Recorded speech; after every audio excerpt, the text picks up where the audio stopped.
60 anni di storia non sono davvero pochi e i Lattebuscheri ha traguardati guardando avanti con idee e progetti, ma soprattutto con prodotti di qualità di cui ha parlato, ospite del compleanno, anche il presidente della regione. Ricordiamo che più dell'80% della produzione di latte di questi produttori, della produzione della latteria, dà origine alla produzione di 4 formaggi DOP che sono rappresentati dal Piave Montasio, Asiago e Grana Padano. Questo anche nella direzione della tutela della qualità, dell'identità e dei territori.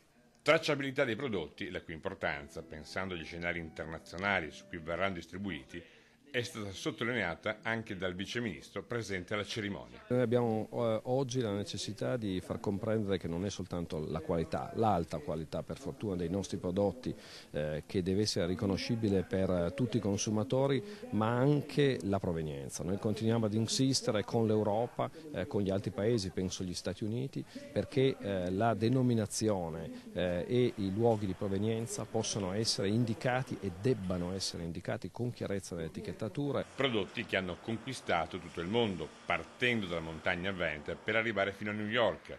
E tutto grazie a chi quella volta aveva visto così lontano.